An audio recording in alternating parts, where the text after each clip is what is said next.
This is Money Motivation to Mike, and I am your host, Michael Wainwright, in charge of all the controls. As always, Jason Wright. And hello to you, world. This is the show that can and will change your life. You can contact us at info@mx3.vip, which a lot of you have, and find all of our content at mx3.vip or on our YouTube channel at youtube.com/@mx3podcast. Don't forget to like, subscribe, and hit the bell icon to get notified of all of our new content, which comes out every Monday morning around 9 o'clock. And Jason, this particular episode will be coming out the Monday morning after the Super Bowl, but we have to talk about the Super Bowl. One of the biggest Sundays of the year. I'm not going to put it in front of Easter Sunday, and I'm not going to put it in front of the Sunday that Christmas sometimes falls on, but Super Bowl Sunday is up there. Nevertheless, got a question for you, Jason. Okay. Los Angeles, Miami, New Orleans. What do they have in common? Major cities. Well, they're all warm. They're the cities that hosted the first 6 Super Bowls, off and on, back and forth. And they are also the cities for the first 6 Super Bowls that did not get to watch the football game, because the NFL has a rule that if the local market is not sold out, you don't get to watch the game. So if you live in Kansas City and Kansas City game is not sold out, the Kansas City Chief game will not be shown in the local market. Well, I knew of this rule, but I was not aware for the Super Bowl that this still applied. The first 6 Super Bowls were blacked out in the Miami, Los Angeles, and New Orleans areas because the game was not sold out. And that surprised me. It wasn't even sold out. Wasn't even sold out. You ought to go back and watch Super Bowl I at the LA Coliseum. Mm-hmm. You could sit wherever you wanted. Pretty much. I mean, there's empty sections. You know, it's like watching a Major League Baseball game in late August when your team's in last place and you see a ball going for a home run and there's nobody sitting in the outfield. Yeah. Not that bad, but along those lines. Not the spectacle that it is today. The first Super Bowl, Super Bowl VII, 1973. This would be the game that the Dolphins ended up finishing the perfect season. Now, back then, that was when there's 14 regular season games, and they ended up winning 17 games. Super Bowl VII, telecast in Los Angeles on an experimental basis after all tickets were sold just 10 days before the game. How about that? Wow. Yeah, Super Bowl VII. An undefeated team going for history that still stands today.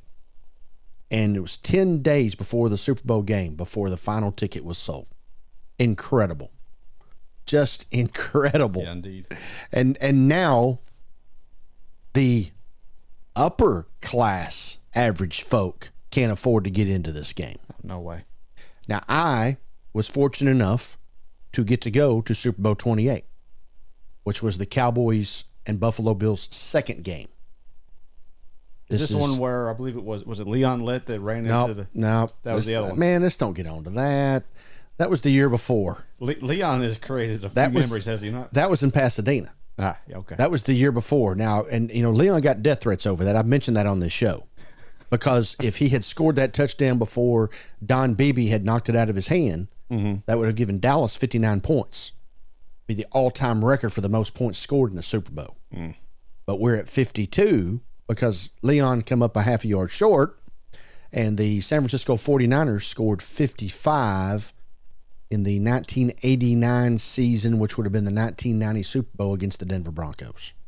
Good old Leon Lett. Good old Leon. Yep, that's right. We talked about the Thanksgiving deal. Yeah. That was your first ever football game. That's right. Yes. So, no, that was the game before. Super Bowl 28 in Atlanta, Georgia. I was fortunate enough to get to go. The ticket to get into that game was $175. How so? That's what it cost. That's nothing. That's nothing. Yeah. It was at face value or somebody? That was face value. Okay. Because I won the ticket through the lottery with the Dallas Cowboys. I see. Yes. So I got to buy the ticket straight from the Dallas Cowboys. You didn't get the scalping price in. No. Now, but 175, and that's still tough to come up with. Yeah. You know, that whole trip, I can tell you. Yeah, there's more to it than just the ticket. We left on Friday and come back on Monday, me and my buddy that went with me. I spent a total of $500 to go to the Super Bowl. Souvenirs, gas, hotel, Golden Corral, the whole deal. Went all in. As a matter of fact, I think we used his mom's Texaco card on the way home to get gas. As a matter of fact, I know we did. It's fantastic. Yes. Do what you had to do. Things have changed. You can't even throw a party at your home on Super Bowl Sunday for $500. No. Because everybody wants all the goodies, bill, right? I mean, it's cake and ice cream and punch and all that other good stuff, you know? Yeah. So anyway, we're coming up on Super Bowl 59. But yeah, true story about those blackouts in the early years. Another tidbit for you. All four of the major networks, ABC, NBC, CBS, and then, of course, starting in the mid-1990s, Fox, thank you, Jerry Jones, for bringing that made that, I don't want to call it a major network, but a network to the table and became a major network. All four of them have hosted or have televised the Super Bowl. And here's something interesting. John Madden is the only person to broadcast a Super Bowl on each of the four networks. He's worked for every one of them. Got around it. Or did work for every one of them. Yeah. Yes, absolutely. Fantastic stuff right there. The only thing that used to rival the Super Bowl in watching the game is the Olympics. And the last time we even had an Olympics that even compared to that was the 1992 Winter Olympics. To compare to in opening ceremonies. You know, after them opening ceremony, it was all flash and stuff. Yeah. I wouldn't really say the one in Paris was that special. Nope. But it's always glitz and glamour. Yeah. And everybody watches those opening ceremonies, and then you don't even remember how many gold medal counts. We did that on this show. Remember, we come back with all that stuff. Do you recall where the 92 Olympics were? I do not. Yeah. 96 Olympics, that was the winter. 96 Olympics were in Atlanta. Yeah. 92 Olympics might have been in Salt Lake City, Utah. I'll be anxious to hear what you've got to say about that. That's my guess. Barcelona. Okay. So, anyway, 92 Olympics. But I was thinking Utah as well. NBC rivaled the Super Bowl 27, which is really crazy because that was the first time the Cowboys have been back in the Super Bowl in 15 years. So that tells you how many people were watching the Olympics back in those days. And, of course, they also mentioned Super Bowl 28, the one I was fortunate enough to go to as well. But nevertheless, among the NFL current 32 teams, 11 NFC and 9 AFC teams have won a Super Bowl, and 15, 8 in the AFC and 7 in the NFC, have won multiple titles. The AFC's Pittsburgh Steelers and the New England Patriots have the most titles at 6. The Patriots have also most Super Bowl appearances at 11. Patriots and Broncos, Denver Broncos of the AFC, hold the record for the most defeats in the Super Bowl, each with 5. Not a stat I want to be a part of. Well, they are. And the Buffalo Bills, has lost 4 in a row. So they're happy that the Broncos and the Patriots have lost 5. And of course, the Patriot fans will tell you, well, when you go all the time, you're going to lose some of them. Because that's what we used to say in Dallas. When you go all the time, you lose some of them. Nevertheless, that's the way football go. And the Baltimore Ravens of the AFC and the Tampa Bay Buccaneers of the NFC are the only franchises to be undefeated in multiple Super Bowls, having each won 2. So they're 2-0 apiece. Yes, the Baltimore Ravens, the Baltimore bleeping Ravens, have won 2 Super Bowls and have 0 losses. Among the 12 teams who have not won a Super Bowl, the AFC's Cleveland Browns, Houston Texans, and Jacksonville Jaguars, and the NFC's Detroit Lions are the only 4 to have not appeared in a Super Bowl. And of course, we all had high aspirations this year that the Detroit Lions would be in the game. Frankly, I thought they would be too. But nevertheless, as I've mentioned, the Super Bowl, among the world's most watched single sporting event ever. And the opportunity to watch the Super Bowl is all over the world now, on the battleships, in the depths of the earth. Somehow they get the Super Bowl. Mm-hmm. They can't figure out world hunger or shelter, but they can get the Super Bowl. And by the way, that copyright of that game, did you know that you're not allowed to use Super Bowl? Because that belongs to the NFL, and the NFL wants a high stake. So that's why whenever they're coming up saying, okay, hey, you're going to watch the big game on the radio or the TV or something like that, they're using a name other than Super Bowl, because if you use it, you got to pay the NFL. And nobody wants to pay the NFL any more money than they've already paid them, because we all know how much the NFL already makes, and et cetera, et cetera. So where did the NFL come up with the name Super Bowl? In the mid-1960s. Now, I was thinking about this as I was doing some studying for this topic, because right now, as we know, the domination of the Kansas City Chiefs is on high alert. They are going for a three-peat against the Philadelphia Eagles. And you think about being a fan of the Dallas Cowboys, which this show is, and knowing that you don't want the Eagles to win because they probably are your biggest rivalry. You don't want the Chiefs to win because then they would win 3 in a row, which you were not able to do.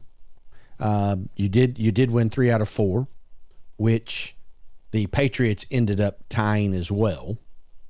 But nevertheless, who are you pulling for in this game, Jason? Travis Kelce. Okay. He's a Trump supporter, so. Oh, I see. Yeah. All right, well. But not Taylor Swift. Moving forward, I prefer not to use those names on the air. I understand. On this show. Frankly, I'd rather you use Philadelphia Eagle name than use those names.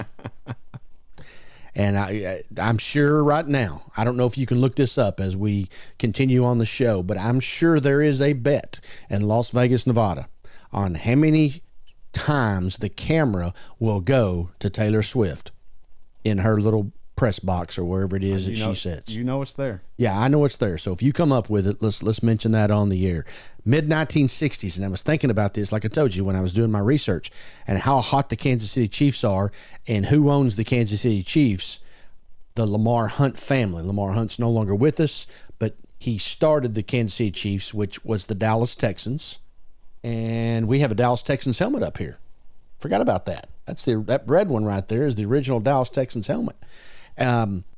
Lamar Hunt, as I've mentioned before, did not get the franchise that the NFL was awarding back then. The Dallas Cowboys got the franchise with Clint Murkison. So Lamar Hunt goes and starts up his own league. Now, the Hunt family continues to own the Kansas City Chiefs and all this dominance. Now, what's interesting, and I know the Chiefs went through some lean years. They did participate in Super Bowl I. They beat by the Packers. They did win Super Bowl IV, beating the Minnesota Vikings. And then they've been on this run the last half a dozen years, led by Patrick Mahomes of East Texas, Texas Tech grad. They've been on this run. But a family that knows how to stay out of the way. A family that lets the coach and the general manager manage.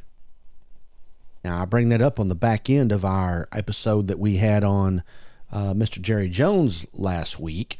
And lo and behold, a Dallas family that started a football team, matter of fact, started a football league in the AFL, is just dominating right now because they stay out of the way. Just thoughts there. Just thoughts there. Wanted you to know that. But nevertheless, Lamar Hunt comes up with the term Super Bowl to refer to the AFL NFL championship. Do you remember that? Me telling you this? Because this is really fixing to get good here. Oh, yeah. Hunt later, where did you come up with Super Bowl? Hunt later said that his children were playing with a ball called a Super Bowl. And I'm not familiar with the Super Bowl, but this is the 1960s.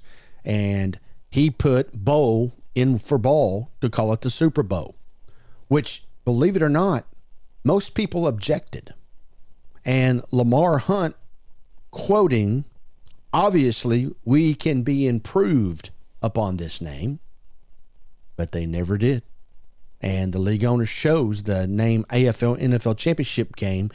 But in July of 1966, the Kansas City Star quoted Hunt in discussing the Super Bowl that my term of the championship game between the two leagues, because remember they were not merged at that time, and the media immediately began using the word Super Bowl. Although the league stated in May of 67 that not many people liked it, asking for suggestions. They even, after they named it Super Bowl, Jason, they still were looking for suggestions and considering alternatives. How about this? The Merger Bowl. No. They were going to call it the Merger Bowl. Big negative on that one. All right. How about the Summit Bowl? They were going to call this thing the Summit Bowl. Yeah, no.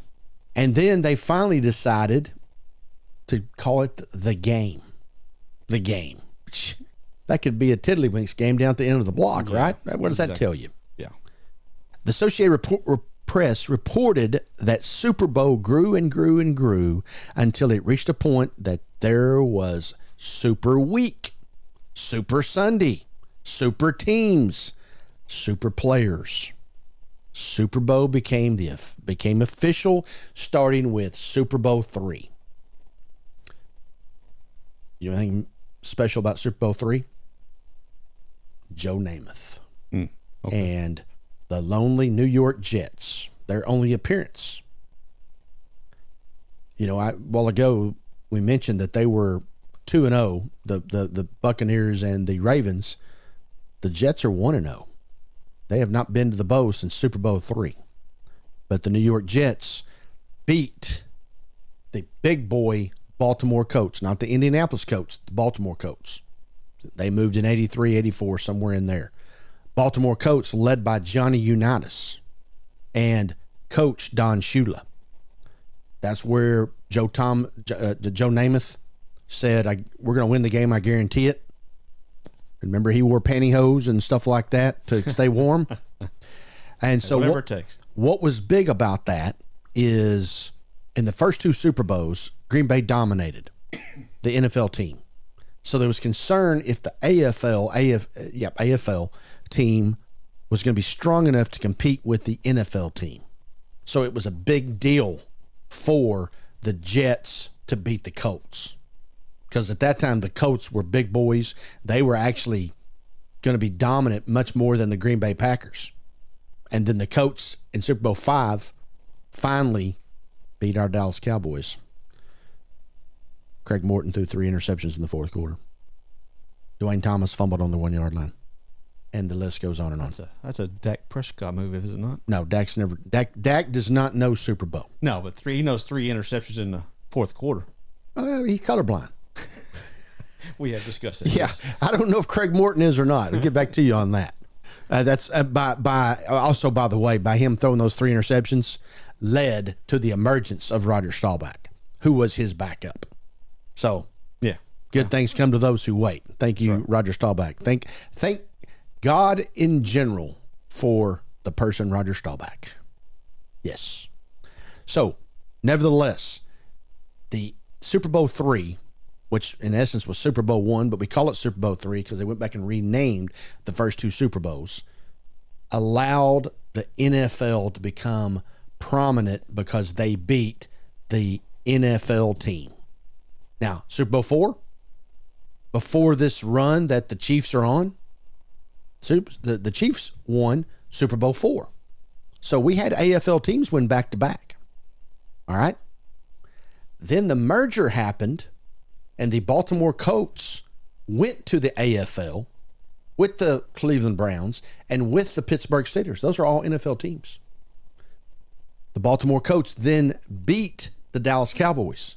In essence, the Colts were an AFL team because when they won the championship, that's where they were. There's you a good one right there. The Baltimore Colts went to the Super Bowl in both leagues. Super Bowl III and Super Bowl V. NFL, AFL. And frankly, in Super Bowl V, they were actually in the AFC because that's when the merger happened, and then that's when we changed to AFC, NFC, playing in the NFL instead of AFL versus NFL. Did you get all that? I did. Yeah, that's good stuff. So when you're watching that game, you could be thinking about the Merger Bowl, the Summit Bowl, and the game. All of this started with a game called the Rose Bowl, and we've talked about those games as well. But when you know about the Rose Bowl, why wouldn't you automatically think, Jason, that our big game needs to have bowl in it? Like Super Bowl, not the game. Roman numerals have been used for every Super Bowl other than 1 and 2. They went back and been renamed. But Super Bowl 50 played February of 2016 used the numbers 50. Super Bowl 50. Did not want, because it was obviously a special deal. And if my memory serves me correct, I believe that was the game in San Francisco between the Broncos and the Carolina Panthers. But nevertheless, Super Bowl 50, then we went back to the Roman numerals, and right now we are on Super Bowl 59. Finishing up here, and once again talking about the Kansas City Chiefs. We have had dominance. Obviously, they are dominating what do we call this? The 20s, the 2020s, like we had the 70s, 80s, and 90s. Mm-hmm. And then so is this the 20s? They're dominating. But before that, the Packers dominated in the 60s. And, of course, won Super Bowls 1 and 2. And then the Steelers dominated in the 70s. The 49ers dominated in the 80s. Cowboys dominated in the 90s. And so forth and so on. There really wasn't a dominant team. I'm sorry. Let's go back on that. That's not correct. The Patriots dominated in the from 2000 to, well, frankly, 2 decades. Yeah, they really did. 2 decades. And, of course, the guy who really dominated the 2 decades was Tom Brady. Yeah. For leaving and going to Tampa Bay and winning another one there. But this run that the Chiefs are on right now is impressive. They're going every year. And they've lost a couple, but they're going every year. The Steelers won 4 out of 6, but they didn't go to the 2 in the middle. And the Cowboys won 3 out of 4. I mean, that's about as dominant as, and so did the Patriots win 3 out of 4. But like the 49ers, 81 to 89, they would win the Super Bowl. The next year in 82, the 49ers didn't even make the playoffs. And then came back in 85, and then they were not so special, and then 88 and 89, they were up and down. These Chiefs, boy, they just played in their 8th straight in an AFC championship game, and the Dallas bleeping Cowboys hadn't been to one in 30 years. Sad story. Incredible. You said that you gave me the thumbs up on this Taylor Swift bet. So yeah. I hate to end the show with Taylor Swift, but that's where we are. I know you said you didn't want to bring her back up again, but there you go. Oh my goodness. All right. So here we go. I like the first one there. Will Travis Kelce propose to Swift after the game? I'm gonna say no on that. Okay. Well, you throw up $100, it'll win you. No, you got to put up $1,500 to win 100. Yeah. Ooh. Yeah. Yes is plus 750. So you can bet 100 and win 750. I don't care about that one. Will Taylor Swift wear the same outfit for Super Bowl 58? As she did in 58, excuse me. That's a big no. You don't think so? Like she don't wear the same clothes whatever she wore today, wearing today. Yeah. She's never worn it. Whatever she wore yesterday, she'll never wear it again. Yeah. I'm sure she's got clothes in her closet that she's never even touched after she bought. Who knows?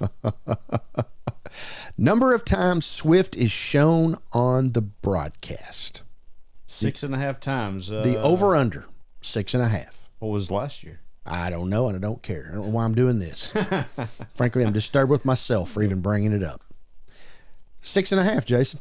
Where are you going? And it's even. It's even. You see that 125? Yeah. So you got to bet $125 to win 100. Over under. They are not saying that it's going to go one way or another. They're thinking, 6.5. Most of the players don't even get seen 6.5 times. How the heck have we got somebody sitting in a press box getting 6.5 times? Mm-hmm. They won't even show the broadcaster 6.5 times. We'll get to hear them. Yeah. They'll go to them before the show, before the game. They'll go to them at halftime. They'll go to them at the end. You try to keep up with that. Try to keep up with how many times the broadcasters actually get seen. And I think Tom Brady's doing the game. Okay. Taylor Swift will get shown more times than Tom Brady will. Probably so. I bet you're right. There ain't no doubt. They should have that as a bet. Maybe they do. So, 6.5. Yeah. Where you going? I'm going to say that she's probably going to get seen about. I'm going to say under. I'm going to say under 6.5. Okay. I'm going to say under as well. Yeah, not by much though. But here's the reason I'm going to say under. Because it's leading into my next comment. Okay. Philadelphia Eagles will win the Super Bowl. Now, I know that this broadcast comes out after the game. Philadelphia Eagles are going to win the Super Bowl. Okay. And I don't like it, but they are. Okay. The Chiefs have been getting by on their chinny chin chin all year. They could have, one play, could have easily had 5 or 6 more losses in the season. And they don't lose. They always find a way. That's what winners do. Winners find ways to win on bad days. Yeah. And you think Eagles can do that? Bad teams find ways to lose on good days. Yeah. How about that? I like it. Yes, sir. Okay. So there you go. And oh my gosh. Will Andy Reid mention Taylor Swift in the post-game speech? I'm going to tell you it's a no. No. Because he's going to be upset with the fact that he just lost his last ever game. I believe he's retiring. All right. So who do you think's going to win the game, Jason? Well, you're the expert on this, so I'm going to go with you. Going with the Philadelphians? Yeah. I think it's, now I was fixing to say something, but I can't because I would never say something like that about the Eagles. Because their saying is fly, Eagles, fly. And I'm not going to say that, even though I did say that. I'm not saying it intentionally. I'm out on that deal. Hey, before we go off the show here, can you go back to the big screen? The full screen? Are you referring to the... I'm referring to our YouTube TV that we now have down here that shows our number of subscribers. Now, it only goes in thousands. So right now it's showing 121,000, and as of the recording of this show, is 121,548. By the way, I didn't mention this either. We did an Eagles episode here a couple of weeks ago. 813 likes. 34 dislikes. And then you also gave me numbers on this last December's Christmas show. 1,420 likes. And then you had a great question because it had 10 dislikes. Jason, there's some atheists out there in the world. You know it. So, they've got to have their say too. I'm fine with it. Yeah.